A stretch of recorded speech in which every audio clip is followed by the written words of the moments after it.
चलिए तो क्वेश्चन है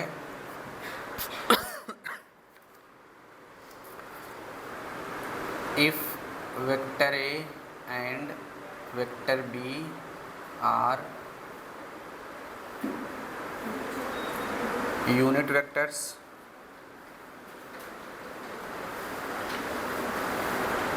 such that modulus of vector a plus b is equal to 2 root 3 and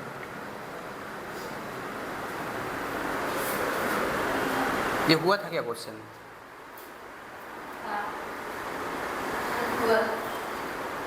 हुआ था।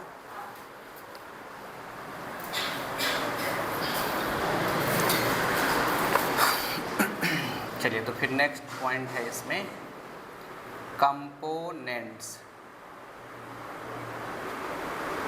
Of A vector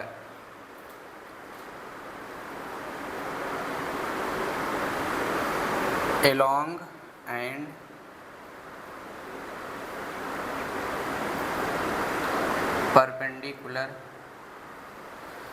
and perpendicular to another vector.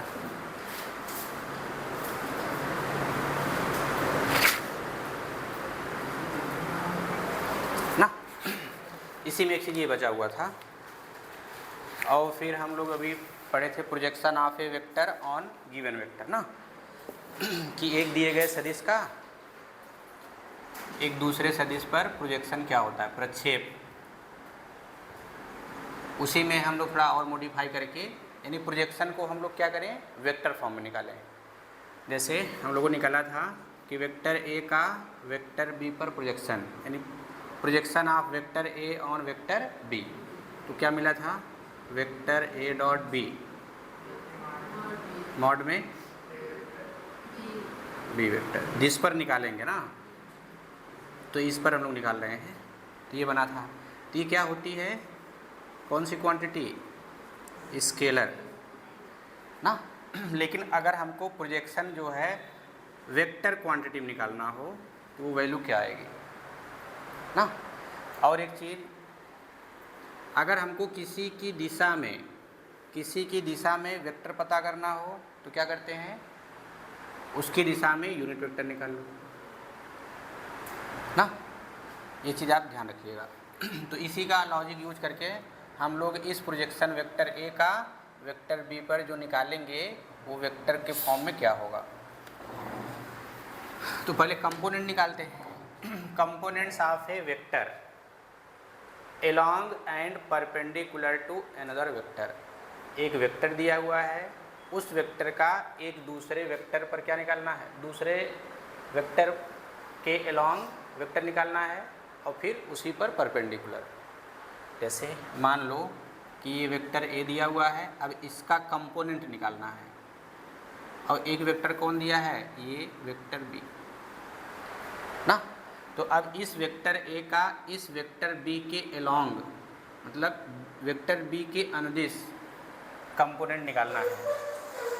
इस vector का इसके अनुदिश कंपोनेंट क्या होगा, और दूसरा इस पर ऐसे लंब खींचेंगे तो इसके अनुदिश इसका कंपोनेंट क्या होगा, और फिर इस पर परपेंडिकुलर इसका कंपोनेंट क्या होगा ना। यानी इसका इसके अनुदिश और फिर इसी का इस पे परपेंडिकुलर ना। तो component of A vector along का मतलब होता है अनुदिश, एंड परपेंडिकुलर लंब हो टू अनदर वेक्टर, किसी दूसरे वेक्टर पर ना। यानी उस वेक्टर का कंपोनेंट निकालिए जो किसी दूसरे वेक्टर के अनुदिश हो और उस पर परपेंडिकुलर हो। ठीक है, और बहुत मज़ेदार है ये। Let vector A and vector B be two vectors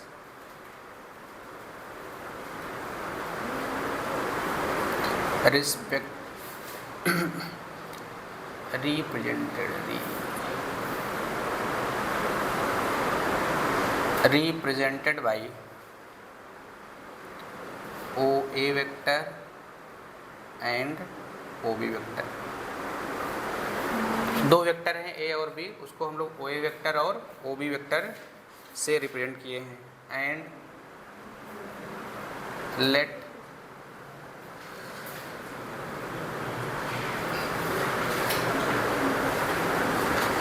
theta be the angle between vector A and vector B. तो दो वेक्टर ले लिया गया है, वेक्टर ए और वेक्टर बी।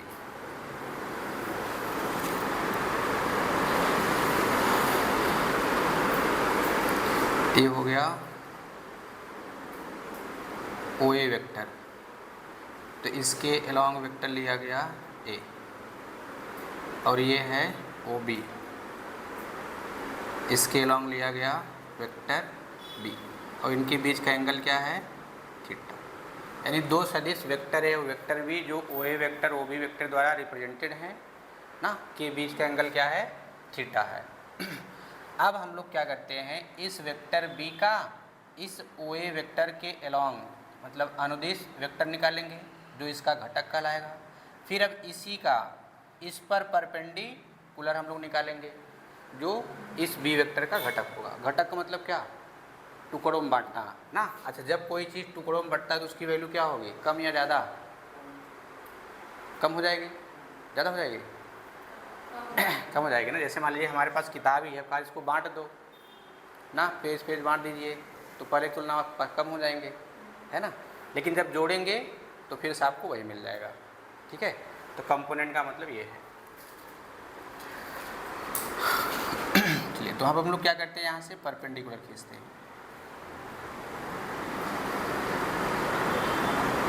ना, और नाम दे दिया गया क्या,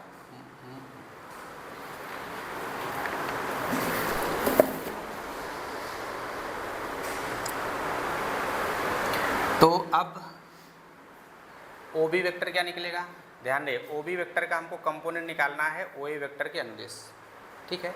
तो अब देखा जाए तो इस ओ बी का क्या है, ये ओ एम प्रोजेक्शन बन जाएगा, बनेगा ना। अब देखो, एक यही वैल्यू निकालना है, एक ये निकालना है along to another perpendicular to another vector ना। और फिर अगर हम लोग ओ एम निकाल लेंगे, ओ एम तो क्या हो जाएगा, component of vector B along O A vector ना। तो अब यहाँ से अच्छा, ये अगर देखा जाए तो इसको परिणामी बना सकते हैं कि नहीं ना, इसको हम लोग परिणामी बना सकते हैं। अच्छा, एक चीज़ और लिख देते हैं कि बी एम परपेंडिकुलर ओ ए ना, बी एम लंब खींच दिया गया ओ ए पर। अच्छा, अब ट्रायंगल लेते हैं, in triangle B O M, तो ओ बी परिणामी बन सकता है ना, ओ बी वेक्टर बन सकता है कि नहीं, किसका किसका बनेगा, ओ बी जो है परिणामी बन सकता है किसका, ओ एम, और बन जाएगा ना। तो जुड़िए यहाँ से, ये हो गया O M vector plus M B vector, ठीक है ना। अच्छा, ओ बी वेक्टर है कितना, और ये हो गया एम बी वेक्टर, ठीक है। अब देखिए, तो इसमें क्या क्या नहीं पता है, ओ एम भी नहीं पता है और एम भी नहीं पता है। अगर ओ एम की वैल्यू आ जाए, ओ एम की वैल्यू, तो हम लोग कह देंगे कि बी का एक क्या है, कंपोनेंट हो जाएगा। देखिए, ये जो ओ बी है वेक्टर ए का अनुदिश है कि नहीं, किसका, वेक्टर बी का। अगर ये ओ एम मिल जाए तो हम लोग एम भी निकाल सकते हैं ना। अगर ओ एम पता हो जाएगा तो वेक्टर बी का एक घटक भी मिल जाएगा, और यहाँ रख करके ट्रांसफर कर देंगे तो हमको एम बी वेक्टर मिल जाएगा, जो कि इस वेक्टर के परपेंडिकुलर कंपोनेंट होगा वेक्टर बी का।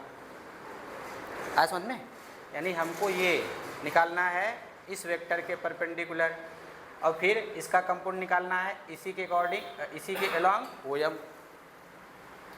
तो अब ओ एम निकालिए, ओ एम कैसे निकालेंगे, ओ एम वेक्टर चाहिए ना। अगर हमको ओ एम वेक्टर निकालना है तो क्या पता करना होगा, उसके एलोंग यूनिट वेक्टर ना, और फिर उसका परिमाण। अर्थात अगर आप ओएम वेक्टर निकालना चाह रहे हैं तो ओएम वेक्टर का परिमाण चाहिए, और फिर ओएम के ये देखिए ओएम वेक्टर किसके अनुदिश जा रहा है, और जिसके अनुदिश जा रहा है अगर उसका वेक्टर पता है तो यूनिट वेक्टर निकाल लो और फिर प्रोडक्ट कर दें ना। तो देखिए ये जो ओएम है किसके अनुदिश है, ए वेक्टर के अनुदिश है, तो क्या किया जाए, यूनिट वेक्टर से प्रोडक्ट कर दो। है समझ में। और जैसे हम लोग यहाँ पर आर्थोगोनल यूनिट वेक्टर पढ़ते थे तो आई कैप जे कैप होता था, हम लोग उसका गुणा कर देते थे ना। लेकिन ये क्या है, वेक्टर है, वेक्टर यूनिट वेक्टर तो है नहीं। हम लोग क्या करेंगे, इसका यूनिट वेक्टर निकालेंगे और इस ओएम के परिमाण में गुणा कर देंगे, तो क्या मिल जाएगा, ओएम वेक्टर ना। ओएम में अगर इस वेक्टर के यूनिट वेक्टर से गुणा कर देंगे तो हमको ओएम वेक्टर मिल जाएगा। ये सब क्लियर। चलिए अब निकालिए पहले इसका परिमाण का मतलब क्या है, ओएम। अब ओएम कैसे निकलेगा, ओएम निकल सकता है, ओएम कैसे निकालेंगे, ओएम मतलब क्या, परिमाण। और देखा जाए क्या है, ट्रायंगल है, तो परिमाण का मतलब अब हम लोग यहाँ पर लेंथ वाला टर्म यूज कर सकते हैं, है कि नहीं। अब देखो ये पता करना है ओएम, ये पता है कि नहीं पता है। अगर इसका हम लोग परिमाण देंगे, परिमाण, तो क्या मिलेगा, बी मिलेगा कि नहीं। यानी आधार निकालना है, कर्ण पता है, क्या तरीका होगा। जब निकालने का हमारे पास कोई रास्ता नहीं तो क्या अप्लाई करेंगे, त्रिकोणमितीय अनुपात ना, लगा दो। तो cos theta is equal to आधार बटे कर्ण। अगर आप लिखना चाहे तो आप ओएम ओ भी लिख दो ना। यहाँ चीज से लिख दीजिए, that is O A vector बराबर A vector and O B vector बराबर बी वेक्टर। सही है ना। जैसे हम लोग यहाँ किए तो वैसे लिख दिया यहाँ पे। अब क्या किया जाए, ओ बी, तो ओ एम तो निकालना है, तो ऐसे गुणा कर दें, ओ बी कॉस थीटा, चलेगा। अच्छा ओ बी को हम लोग ऐसे ले सकते हैं क्या ना, और ओ बी वेक्टर क्या है, इसको हम लोग ऐसे ले सकते हैं ना। अच्छा आप ऐसे रहने दो, कोई दिक्कत नहीं, चाहे ऐसे लिख लो चाहे ऐसे लिख लो, चलेगा। अब बताओ हमको ओ एम मिल गया कि नहीं, ओ एम मिल गया, तो इसलिए ओ एम वेक्टर क्या होगा। अब ये वाले उठा करके यहाँ रखें तो क्या मिल जाएगा, B cos theta A cap ना। अच्छा ए कैप बराबर क्या होता है, ए कैप बराबर क्या होगा, ए वेक्टर बटे ना। अच्छा मेरे हिसाब से इसको मॉड में लिखना अच्छा रहेगा ना, मॉड में लिख दे सही रहेगा, तो हम लोग यही यूज़ कर देते हैं। तो ये हो गया O M vector is equal to, O M vector is equal to, हाँ अच्छा हम लोग लिख दिए, चलो बी वेक्टर कॉस थीटा बराबर क्या लिखेंगे, कॉस थीटा बराबर कुछ लिख सकते हैं कि नहीं, कॉस थीटा बराबर क्या लिख सकते हैं,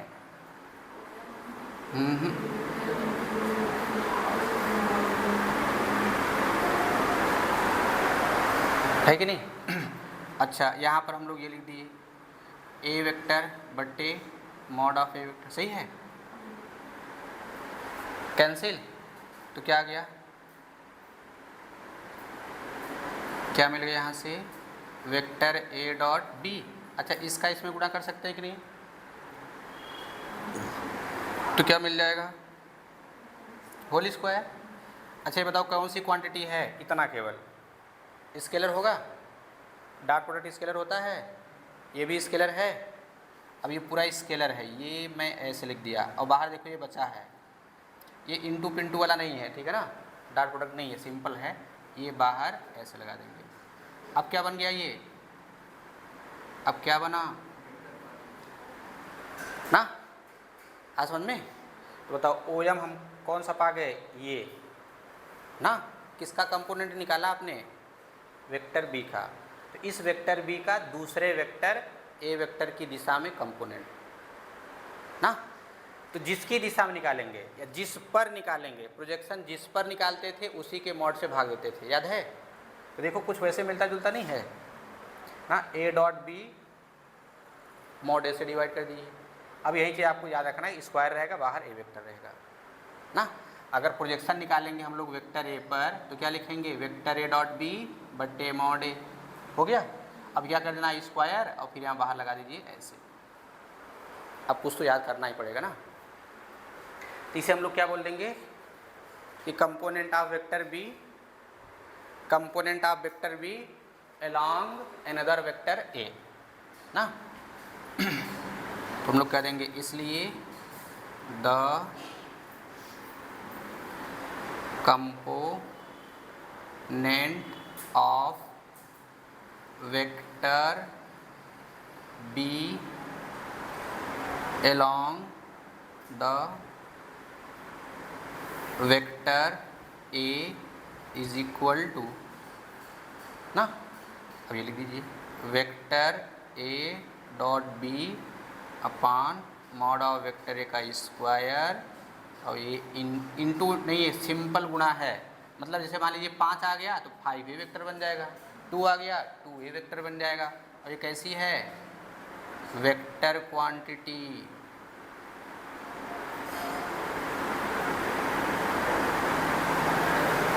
ठीक है ना।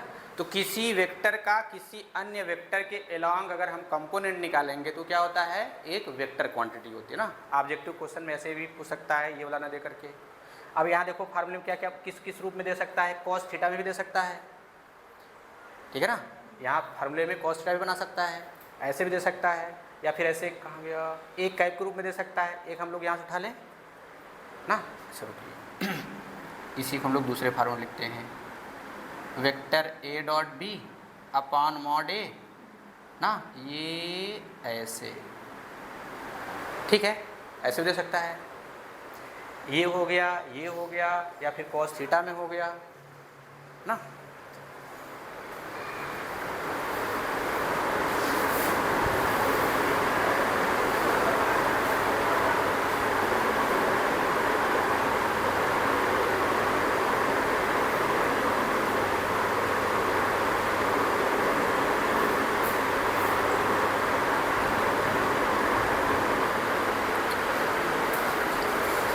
चलिए इधर मिटा रहे हैं ना, कुछ पूछना है कंफर्म। देखो याद ना हो अलग बात है, चलेगा, लेकिन समझ में आना चाहिए, है ना, ताकि एक बार दोबारा से आप देखें तो अपने समझ जाओ हाँ कैसे होगा, है ना। बाकी देखो याद तो हमको भी नहीं है ना, लेकिन अब बता रहा हूँ, याद हो जा रहा है। फिर 20 दिन बाद पूछेंगे हमको भी नहीं याद रहेगा ना, तो हम भी क्या करेंगे, ऐसे डेरिवेशन करके तब बताएंगे। चलिए अब इसको हम लोग इक्वेशन 1 बना लिए ना। तो फ्रॉम इक्वेशन 1, तो अब देखो अभी जो ये वैल्यू आई थी, ये वैल्यू किसकी थी, ओ एम वेक्टर के ना। ये देखो ओ एम किधर है, जिधर ए वेक्टर है, इसी को बोलते हैं अलोंग, के अनुदिश, टू अलोंग मतलब के अनुदिश। तो ये जो ओ एम है इस वेक्टर के अनुदिश है, जो कि वेक्टर बी का क्या है, कंपोनेंट, यानी इसका एक टूटा हुआ भाग वेक्टर ए के अनुदिश ओ एम वेक्टर मिला, वो ये है ना। अब इसके हमारे पास 3 तरीके के रूप हो जाएंगे, ऐसे ऐसे कॉस थीटा में कर दीजिए ना। और दूसरी सबसे बड़ी चीज़, ऑब्जेक्टिव क्वेश्चन पूछ सकता है कि वेक्टर क्वांटिटी है या स्केलर है, या नथिंग टू से, या कुछ नहीं कर सकते, है ना। अब क्या करना है, ये जो ओ एम वेक्टर आया इसको मैं उठा के यहाँ रख दूँ ना, तो क्या मिलेगा, vector B is equal to vector A dot B upon mod of vector A का स्क्वायर ना, कोष्ठक के बाहर क्या लगा देंगे, ए वेक्टर और प्लस एम बी वेक्टर। अगर एम बी वेक्टर हम निकाल लें तो क्या देगा, अगर एम बी वेक्टर यहाँ से हम लोग निकाल लें तो क्या देगा, वेक्टर बी का perpendicular component on vector A, है ना, component of vector B perpendicular to the another vector A vector, ठीक है ना। यानी इसका इस पर लंब घटक मिल जाएगा, इसका इस पर ओ एम क्या बन गया, एलोंग वेक्टर बन गया ना, कंपोनेंट। अब निकालिए यहाँ से, तो एम बी वेक्टर बराबर क्या मिलेगा, इस पूरे को ट्रांसफर करिए तो B minus vector A dot B बटे मॉड ऑफ वेक्टर ए का स्क्वायर, फिर यहाँ से ये ए वेक्टर। तो एक वेक्टर क्वांटिटी, ये भी वेक्टर क्वांटिटी, घटाएंगे तो एक वेक्टर ही आएगा, भले से जीरो आ जाए, लेकिन जीरो वेक्टर होता है कि नहीं होता है ना। तो ये हम लोग क्या बोलेंगे, इसलिए the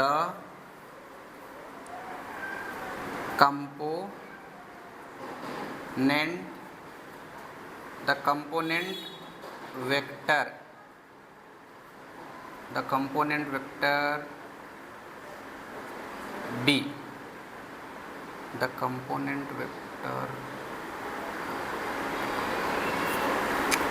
component of vector B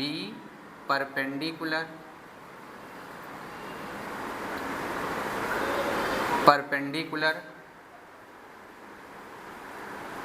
to the vector A is equal to ना, अब ये लिख दें पूरा ना, जैसे एम बी क्या था वो ये स्टेटमेंट टाइप में हो गया है ना। तो B vector minus vector A dot B बट्टे मॉड ऑफ ए वेक्टर। कुल मिलाकर के अगर आपको एलॉन्ग वेक्टर निकला हुआ मिल जाए तो बी वेक्टर में से क्या करेंगे, इसको घटा दें। ऐसे नहीं कहा गया, जैसे मान लीजिए 50 न्यूटन का बल है ना, किसी एक पर लग गया 10 न्यूटन, तो बताओ दूसरे पे कितना लगेगा ना। तो क्या करें, 50 में से घटा दें ना, इसके अकॉर्डिंग। देखो वही तो आया है, वेक्टर बी का घटक निकालना है तो एक घटक इधर जाएगा, तो जो बचा हुआ होगा वो ये परपेंडिकुलर के लिए यहाँ चला जाएगा ना। तो क्या किया गया, इसमें से पूरे वेक्टर बी में से जो ओ एम था घटा दिया गया ना। तो क्या मिल गया, एम बी वेक्टर जो वेक्टर बी का कंपोनेंट है एलॉन्ग ए वेक्टर के परपेंडिकुलर ना।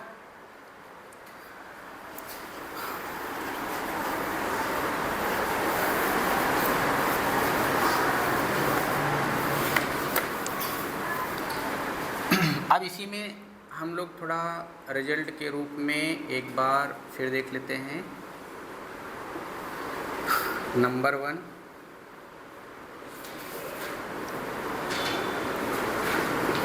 Projection of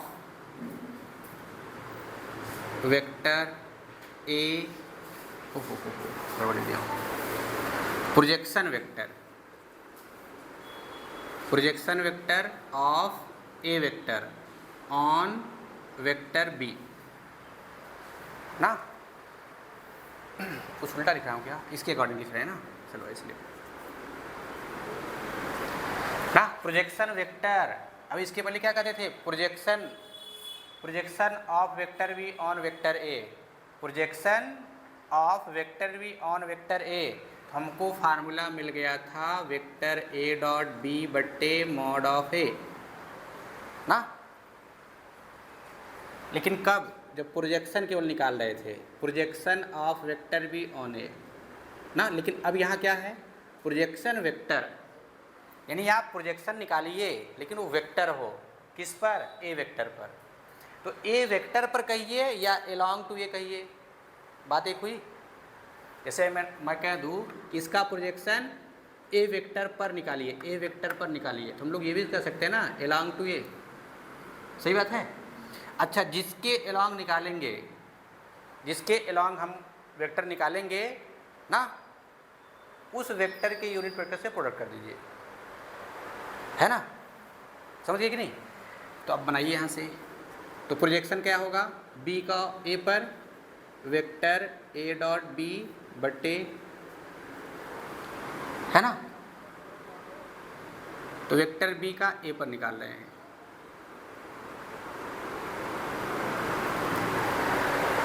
projection of vector B along, तो ए के एलॉन्ग निकालेंगे तो क्या मिलेगा ना। ये तो सेंस मारा है यार।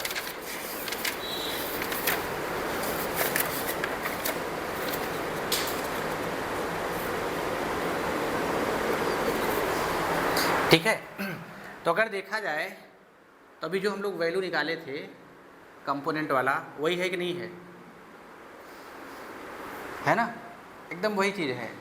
इसका मतलब vector A dot B mod of vector A upon mod of vector A, इसका यहाँ गुणा कर दीजिए तो वेक्टर ए डॉट बी बट्टे मॉड ऑफ वेक्टर ए, ये हो गया। ये डॉट प्रोडक्ट नहीं है, सिंपल।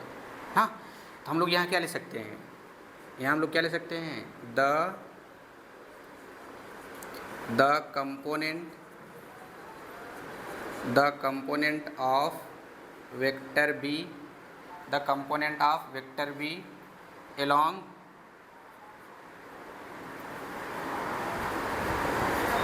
along the vector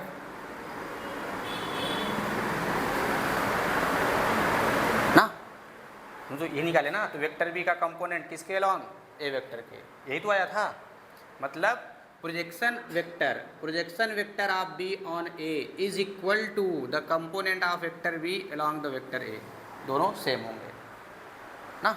अब ऐसे हम लोग क्या निकालेंगे, projection vector of A vector on B vector, यानी अब इसका प्रोजेक्शन वेक्टर निकालना है इस पर ना। तो जब हम लोग इस पर निकालेंगे तो क्या बनेगा, वेक्टर ए डॉट बी बट्टे मॉड ऑफ वेक्टर ना। लेकिन हमको क्या निकालना है, इस वेक्टर का प्रोजेक्शन वेक्टर इसके अलॉन्ग निकालेंगे। तो जिसके अलॉन्ग निकालेंगे उसके यूनिट वेक्टर से क्या करेंगे, प्रोडक्ट करेंगे ना।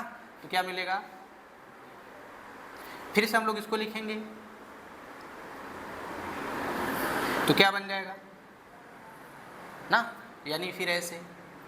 अब क्या कहेंगे यहाँ पे, ऐसे तो है, बस लैंग्वेज चेंज हो जाएगा। तो क्या कहेंगे, component of vector A along the vector B. आया समझ में, चलिए इसको नोट करिए ना, तो फिर अगला लिखो।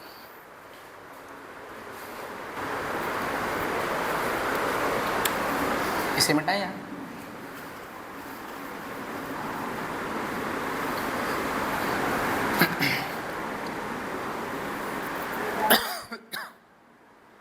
चलिए सेकंड है projection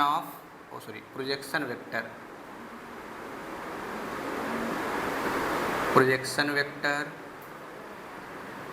of A vector on vector B ना, यानी हम वेक्टर ए यहाँ रखेंगे, वेक्टर बी यहाँ रखेंगे, है ना। तो हम लोग थोड़ा इसको भी छोड़ें, तो projection of vector A on B मतलब बी पर निकालना है। तो बी पर निकालेंगे तो क्या करेंगे, वेक्टर ए डॉट बी बट्टे मॉड बी, सही है ना। अब क्या करना है, प्रोजेक्शन वेक्टर निकालना है। तो वेक्टर ये क्या है, स्केलर है ना।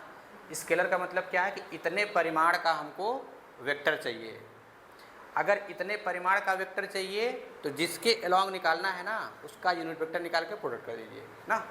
तो किस पर निकालना है, बी पर। तो बी पर प्रोजेक्शन निकालो या बी के अनुदिश कहिए, बात एक ही हुई ना। तो हम लोग यहाँ क्या करेंगे, यूनिट वेक्टर का प्रोडक्ट करेंगे। तो कौन सा प्रोडक्ट होगा, सिंपल ना। अब सिंपल क्यों रखेंगे, यहाँ तो डॉट क्रॉस लगा सकते हैं कि नहीं, डॉट या क्रॉस लगा सकते हैं, तो क्यों नहीं लगाया गया, हाँ, क्योंकि ये स्केलर है। एक स्केलर और एक वेक्टर के बीच में सिंपल प्रोडक्ट लगता है ना, डॉट क्रॉस नहीं लगता है। चलिए अब इसको हम लोग क्या लिख देंगे, वेक्टर ए डॉट बी बट्टे mod of vector B, vector B upon mod of vector A. तो क्या मिल जाएगा, vector A dot B upon mod of vector B का स्क्वायर और बाहर लगा देंगे बी वेक्टर। इसका मतलब क्या है, इसका मतलब क्या है, इज इक्वल टू, इसका मतलब is equal to the component of vector A ना, the component of vector A along the vector B, अर्थात projection vector of A vector on B is equal to होगा the component of vector A along the vector B ना। ये किस में बना सकता है क्वेश्चन जानते हैं? ट्रू फॉल्स में बना सकता है कि इसकी वैल्यू सेंटेंस टाइप में, सेंटेंस में ऐसे दे सकता है, और या फिर आपसे वहाँ पे स्टेटमेंट और रीजन वाला पूछ सकता है, कथन और कारण वाला ना, कि कौन किसकी व्याख्या करता है, अस्पष्ट व्याख्या ना।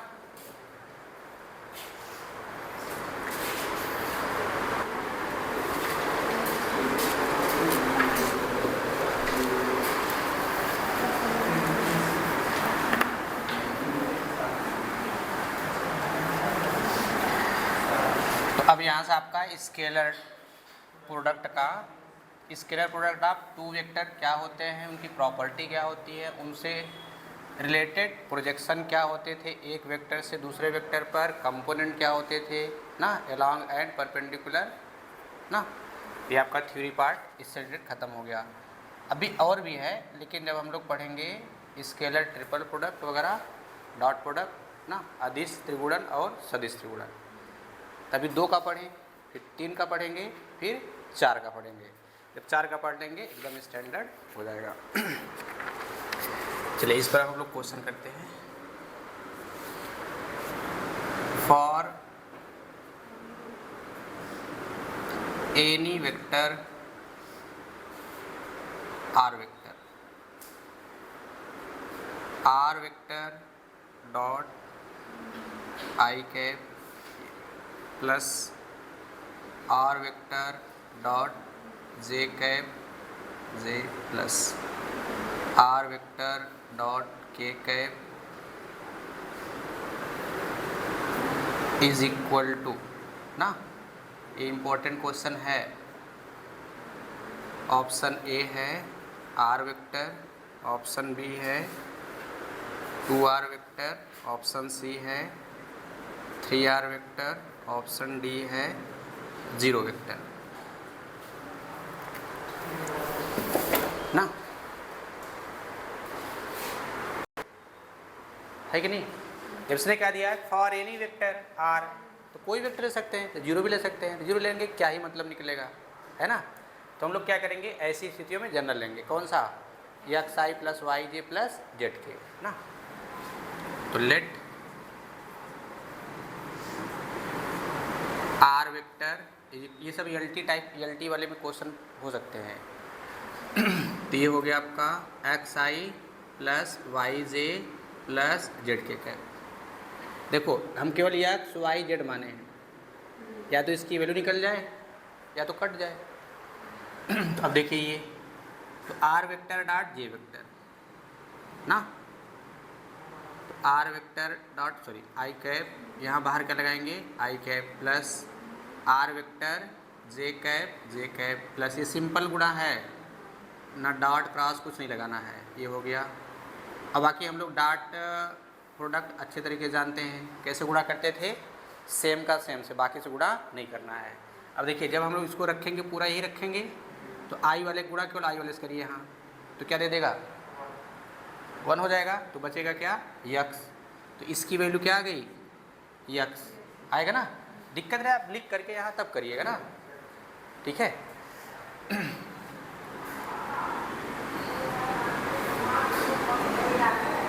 अब देखिए यहाँ लगाइएगा आई, अब फिर से बाहर क्या लगाएंगे आई कैप, मैं केवल ऐसे एक बता रहा हूँ, बाकी करना है।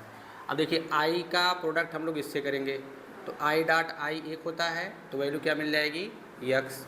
अब ये आई का जे से डॉट प्रोडक्ट करेंगे तो 0 हो जाएगा, और फिर 0 का वाई में करेंगे 0 ही हो जाएगा ना। फिर ऐसे फिलहाल वैसे देख लो, यहाँ पर जे है ही नहीं, तो गुणांक क्या मानेंगे 0, तो 0 का इसमें करेंगे वाई में 0, फिर के भी नहीं है तो 0 का के में करेंगे 0, तो बचेगा क्या केवल यक्स, और बाहर क्या है, तो ये आपको मिल जाएगा ऐसे ना। अब इसके लिए क्या मिलेगा, इसके लिए ना, तो जे का गुणा किसके करना है इस वाले के साथ, तो केवल क्या मिलेगा वाई, और बाहर आपने क्या रखा है ऐसे पूरा करके लिख लीजिएगा ना।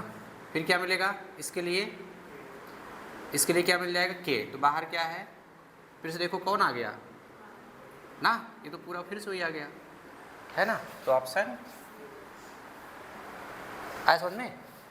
एक तरीका और भी है, बहुत लंबा होगा ना।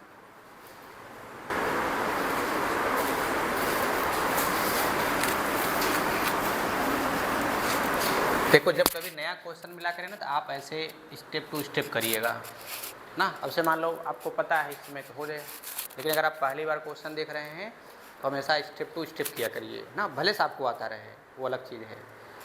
क्योंकि जानते हैं क्योंकि अगर आप टीचर बन गए इसका मतलब आप मेंस का पेपर लिखेंगे ना, तो पूरे ओवरऑल पेपर में लगभग आपको 3000 शब्द लिखने हैं।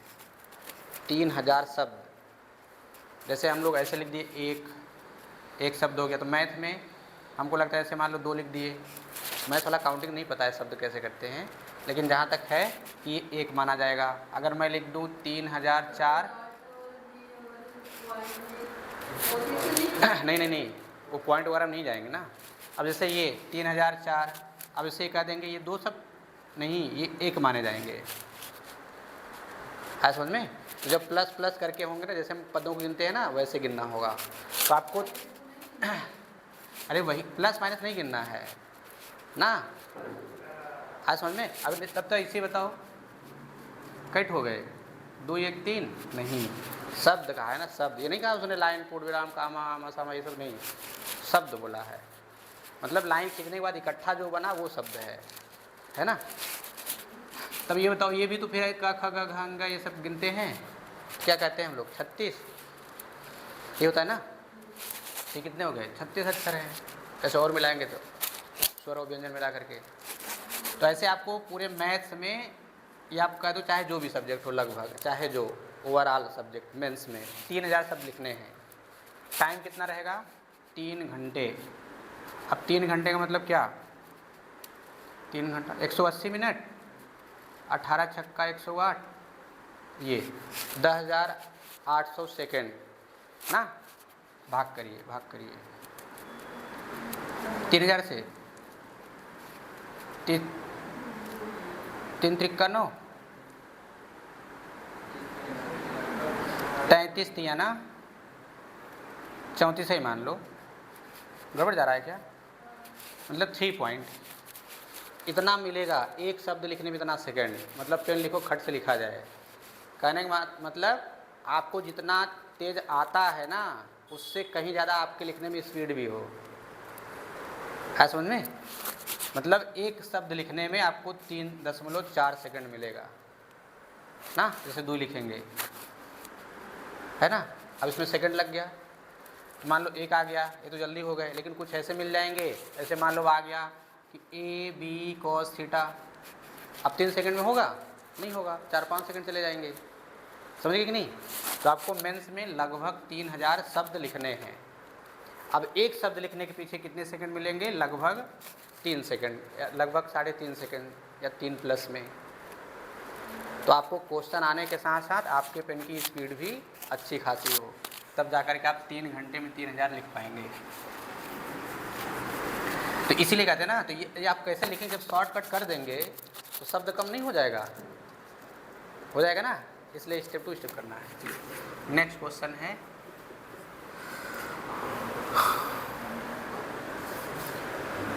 For any vector are vector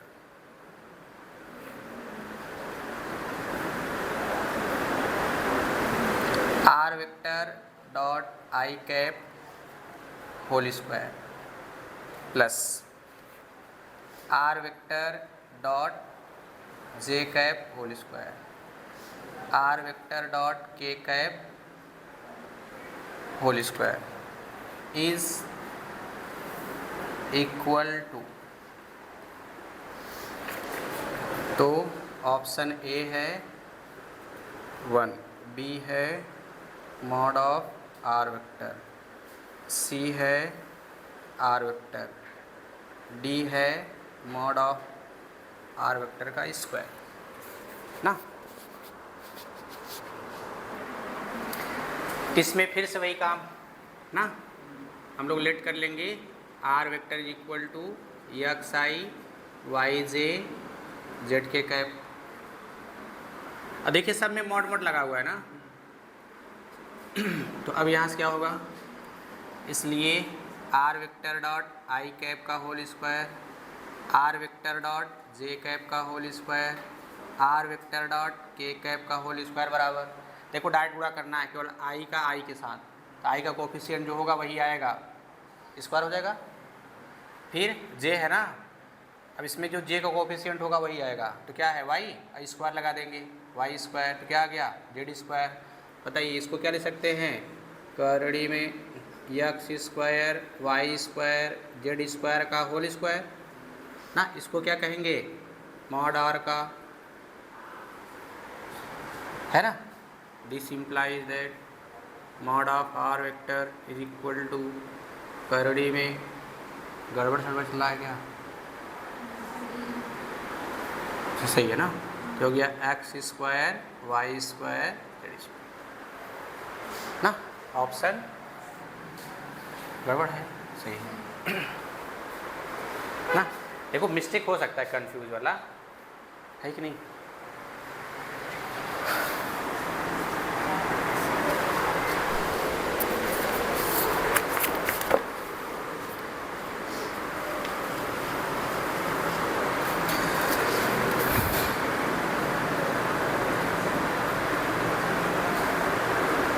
A vector of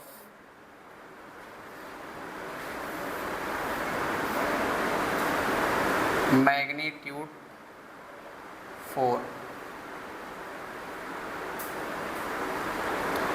which is equally inclined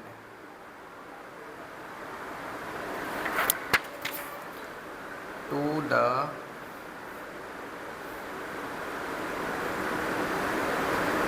vector I cap plus j cap, j cap plus k cap and k cap plus I cap is option A 4/√3 I minus j minus k 4/√3 I plus j minus k। C option है 4/√3 I plus j plus k cap, option D है none of this. अब इसे मिटाए,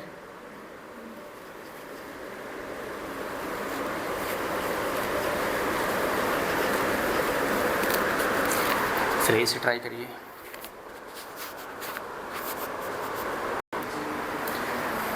चलिए a vector of magnitude 4, a vector of magnitude 4, एक vector है जिसका परिमाण कितना है 4, तो वेक्टर पता है, नहीं पता है ना, तो क्या करेंगे मान लीजिए,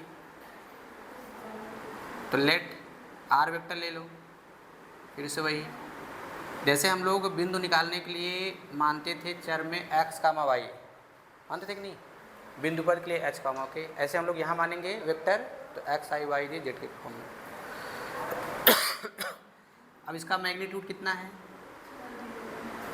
तो निकालेंगे तो क्या आएगा, X square plus Y square plus Z square बराबर 4, तो X square plus Y square plus Z square बराबर 16, इक्वेशन फर्स्ट सही है ना। इज इक्वली इंक्लाइंड, कौन ये जिसका मैग्नीट्यूड 4 है, is equally inclined to the vector, इस वेक्टर के साथ ये जो आपने माना आर वेक्टर इसके साथ बराबर झुका है। चलो जैसे ये हो गया आर वेक्टर, ये हो गया आई प्लस जे, अगर ये थीटा बनाता है ना, तो फिर से ये आर वेक्टर जे प्लस के के साथ भी कितना बनाएगा थीटा, फिर से आर वेक्टर, फिर के प्लस आई ना, इसके साथ क्या बनाएगा थीटा, समझ में तो ये vector of magnitude 4 which is, जो कि इक्वली इंक्लाइंड बराबर झुका है टू द वेक्टर, इस वेक्टर से बराबर झुका है, इस वेक्टर से बराबर झुका है, इस वेक्टर से बराबर झुका है। तो यहाँ बराबर झुकने का मतलब क्या है? बराबर झुकने का मतलब क्या है कि बराबर कोण बनाता है। तो यहाँ कोण का मतलब क्या है दो वेक्टरों के बीच में? कॉस थीटा, है ना। अर्थात इनके बीच कॉस थीटा, इनके बीच कॉस थीटा, इनके बीच कॉस थीटा सेम हो जाएंगे। थीटा सेम होंगे तो कॉस थीटा भी सेम हो जाएंगे, समझ गए ना। अगर हम लोग फार्मूला बनाए तो इसका क्या बनेगा? Cos theta is equal to R dot I plus J बटे में क्या? इसका परिमाण करनी दो ना, या फिर आप ऐसे लिख लेना। दिक्कत रहा अगर पूरा स्टेप टू स्टेप लिखिए, फिर ऐसे यहाँ भी करेंगे। अच्छा, इसको जब आप लिखेंगे तो क्या लिखेंगे? इसकी वैल्यू तो आ गई है ना, कितना? 4। इसका क्या जाएगा? करनी दो। फिर ऐसे फिर 4 करनी दो, 4 करनी दो ना। और सब कैसे हैं? फिर cos थीटा cos थीटा, ये सब बराबर, ये सब भी क्या हो जाएंगे? बराबर। सॉल्व करके आप x y z की वैल्यू निकाल लो ना। तो यहाँ लिखते हैं कि since R vector is equally inclined let theta, चलेगा? हमने थीटा मान लिया। Inclined to the vectors I plus J, J plus K and K plus I, that is, इसका मतलब क्या हुआ? या फिर आप ऐसे लिख दो, इसलिए ना, या अर्थात जो भी लिखो। तो अब हम लोग लिखेंगे कॉस थीटा बराबर आर वेक्टर डॉट इसके साथ I plus J upon mod R mod I plus J is equal to, बाकी हमने यहाँ डायग्राम बना दिया, आप डायग्राम बना लीजिएगा ना, तो दिक्कत नहीं होगा समझने में। फिर इक्वल टू क्या होगा? आर डॉट जे और के के साथ, फिर क्या लिखेंगे? Mod of R mod of J plus K is equal to, यानी कॉस थीटा इतना, फिर कॉस थीटा इतना आएगा, है ना।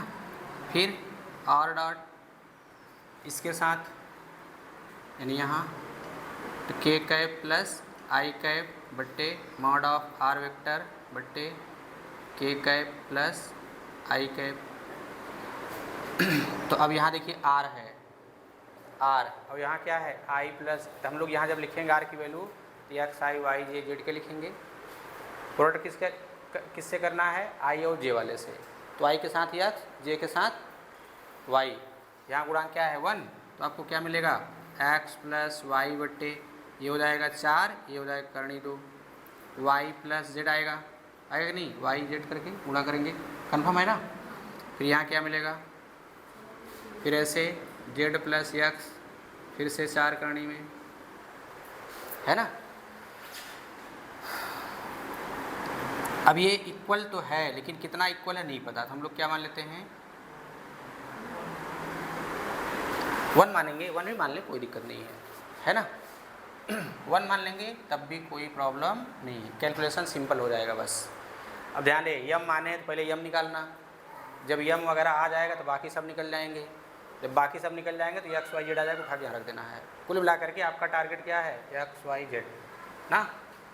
A vector of magnitude 4 which is equally inclined to the vector ना इज, तो वह वेक्टर कौन सा है? जिसका परिमाण 4 है, जिसका परिमाण 4 है और इन सब के बराबर झुकता है। हमने वो वेक्टर क्या मान लिया? आर, अर्थात आपको आर निकालना है। आर तब आएगा जब एक्स वाई जेड आएंगे। एक्स वाई जेड निकालेंगे, इसने कंडीशन दे रखा है ना।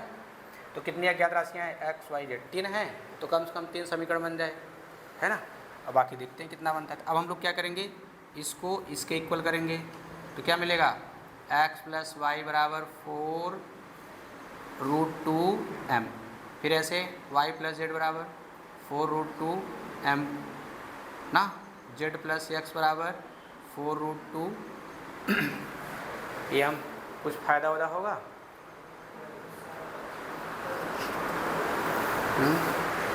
कुछ फ़ायदा मिलेगा इससे?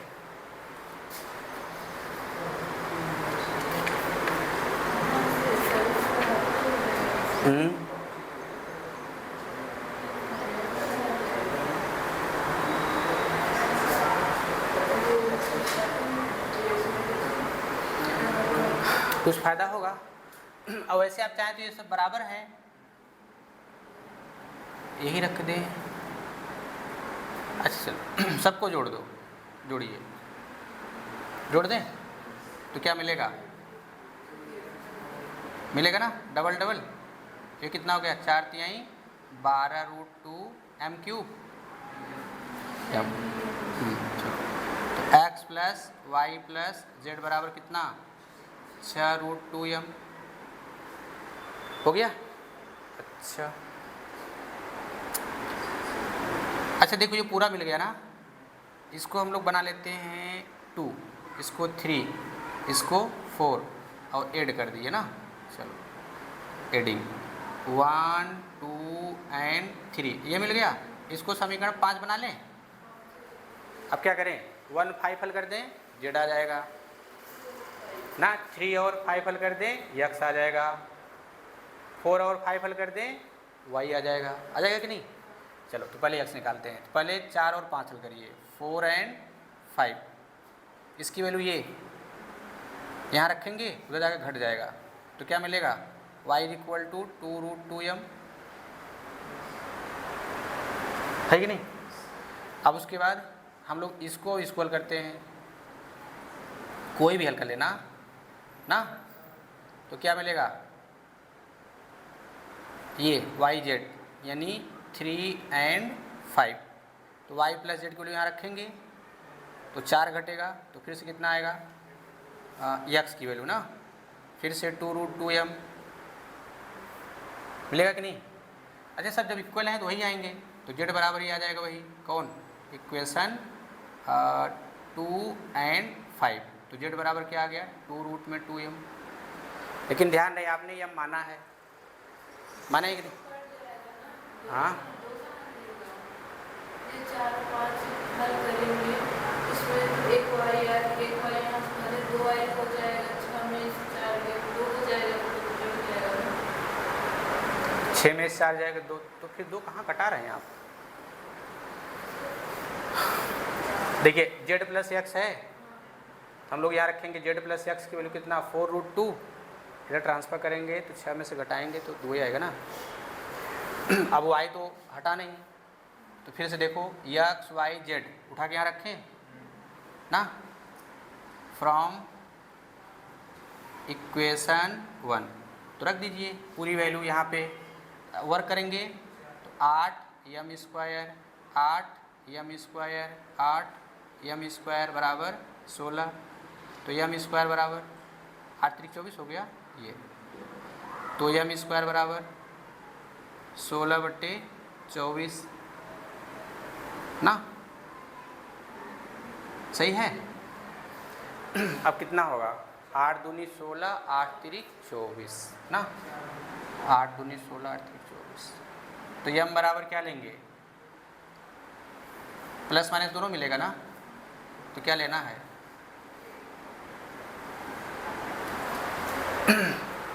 क्या लेंगे, प्लस या माइनस।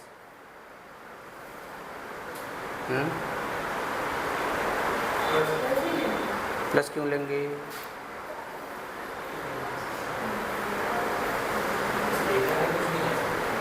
आप कुछ भी ले सकते हैं अगर स्केलर है तो, है कि नहीं। लेकिन प्लस लेना है कि माइनस लेना है, या कि दोनों लेना है। चलो हम लोग यहाँ क्या करेंगे, इसको प्लस ही लेंगे, माइनस नहीं लेना है ना।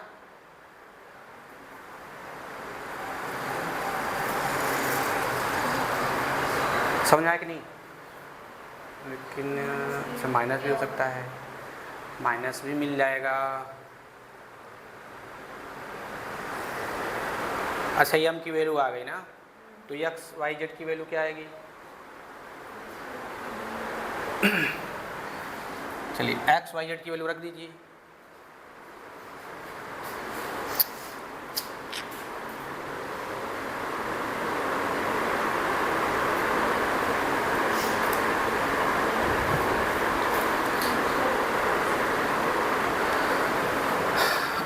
तो ये एम की वैल्यू हम लोग यहाँ रखते हैं ना, तो एक्स की वैल्यू क्या मिलेगी,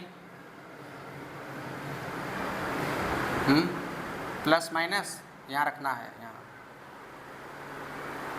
ये हो जाएगा 2 रूट में 2 2/3। सॉल्व करेंगे कितना आएगा, प्लस माइनस, अच्छा ये √2 हो जाएगा ना, तो आपको मिलेगा क्या, प्लस माइनस 4/√3। सही है, y की वैल्यू ये आएगी, क्यों, z की वैल्यू ये आएगी।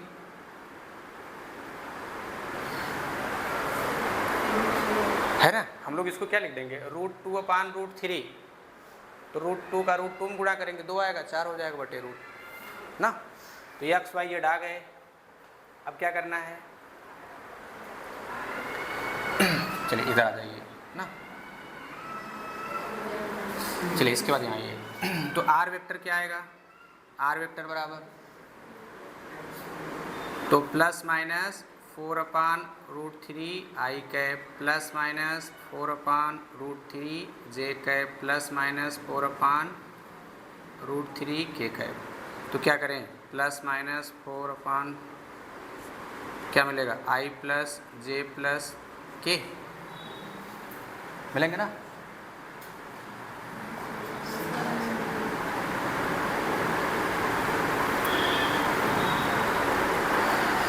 लेकिन देखिए यहाँ क्या दिया हुआ है, मैग्नीट्यूड 4 है ना, मैग्नीट्यूड, वैसे मैग्नीट्यूड 4 आएगा इसका। अच्छा देखिए इसमें क्या है, i माइनस जे माइनस के है, लेकिन यहाँ सब क्या रहा है, प्लस। यहाँ भी क्या है, अब या तो ऑप्शन ये होगा या तो ये होगा ना। अब इसमें लेना कौन सा है ये डिसाइड करिए, टेस्ट करो ना। तो अब इसके अकॉर्डिंग हमको ऑप्शन क्या मिलेगा, या तो सी या तो डी ना। अब इसे आप करिए क्या, क्रॉस चेक करके बताइए सी होगा या डी होगा ना। अब इसको वेरीफाई करके बताइएगा क्या मिलेगा, सी या डी ना। बेटा अब इसे अब नहीं पता होगा तो फिर तब बताएंगे।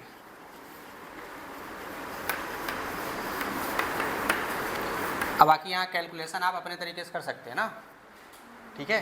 4√2 कैंसिल कर दीजिए, तो x प्लस वाई बराबर y प्लस जेड बराबर z प्लस एक्स।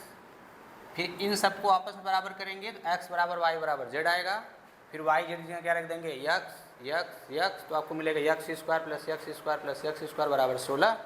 तो 3x² बराबर 16, तो x बराबर प्लस माइनस 4/√3 मिल जाएगा।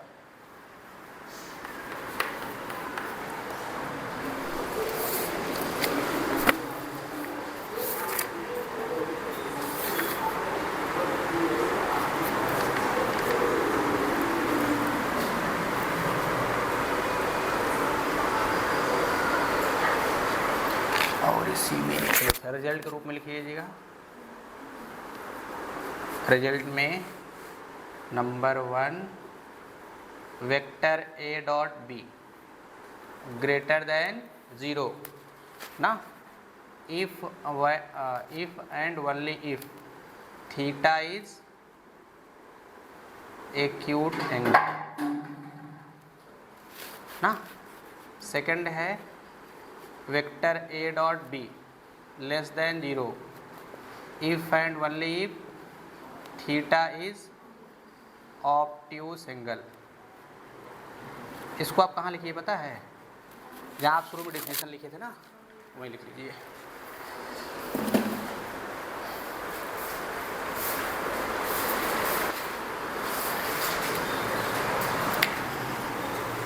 अब इस पर क्वेश्चन हम लोग कर चुके हैं ना।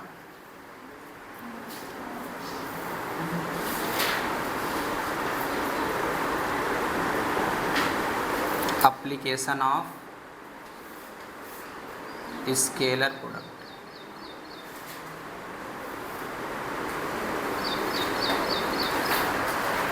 जिसमें सबसे फेमस क्या है,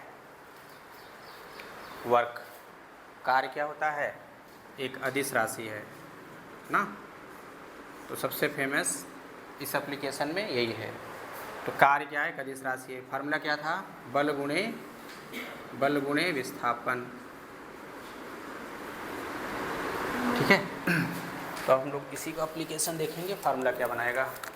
तो कार्य कैसी राशि है, अदिश राशि है, तो कार्य कैसे लिखते हैं, W से।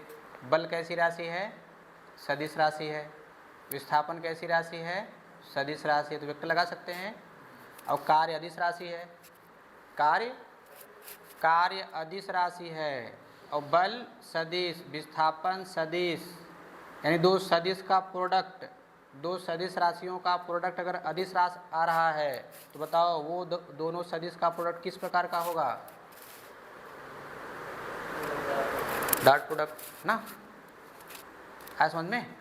अगर दो सदिश राशियां हैं उनका प्रोडक्ट अदिश राशि आ रहा है तो पक्का है कि वो दोनों स्केलर प्रोडक्ट ही होंगे।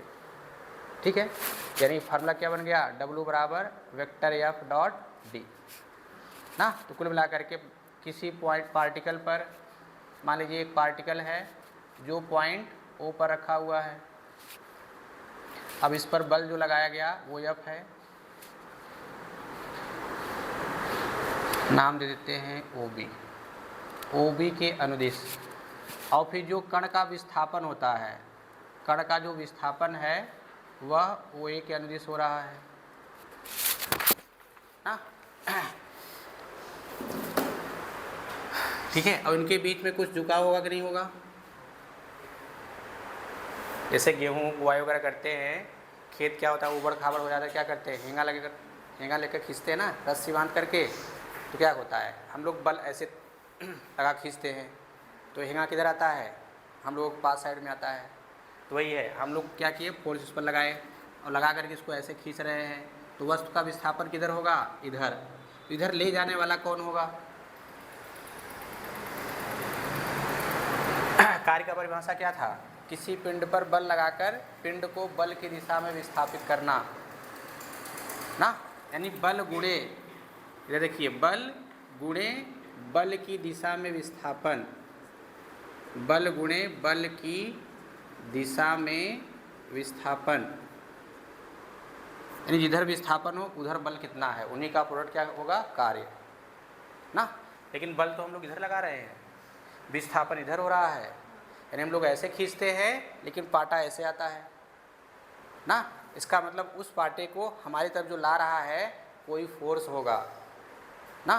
तो कौन सा फोर्स है, तो उस स्थिति में हम लोग इसको क्या करेंगे, घटकों में वियोजन। ठीक है ना, तो घटक में क्या करना है, वियोजन। मान लो इनके बीच एंगल बनता है वह थीटा है। ठीक है, तो अब ये जो बल है, ये जो थीटा बना रहा है कोण थीटा, तो कोण की दिशा में जो घटक होगा अब वो निकालिए। तो यहाँ देखिए ऐसे ये मान लो फोर्स F, ये क्या बना दिया, थीटा। अब हमको निकालना है कि इसकी कुछ वैल्यू इस पर कितनी आएगी ना। तो क्या कर दिए, पूरी वैल्यू पता है, हम लोग कर देते हैं रचना कर दिए। अब यही वैल्यू निकालना है आपको यहाँ से यहाँ तक ना। तो बल का मतलब क्या है, परिमाण होगा, सदिश राशि है उसका परिमाण लेंगे, तो परिमाण का मतलब क्या है, लेंथ हो गई ना। तो हमको ये निकालना है और ये पता है, तो क्या लगाएंगे, आधार बटे कर्ण, तो क्या मिल गया, F cos थीटा। यानी ये जो वैल्यू आई वो क्या आई, F cos थीटा। समझ में आया। अब कहा जाए तो फिर ये वैल्यू कितनी आएगी जो परपेंडिकुलर है, अब ये निकालना है, ये पता है ना। तो क्या मिलेगा, साइन थीटा लंब बटे कर्ण, तो प्रश्नवाचक क्या मिल गया, F साइन थीटा मिला। इसे हम लोग क्या बोलेंगे, F साइन थीटा। अब हम लोग क्या करते हैं, रचना। एक बात ध्यान रहे, हम लोग आगे पढ़ेंगे बलों का संयोजन, एक बिंदु पर लगे कई बलों का परिणामी ना, इस चैप्टर के बाद ही।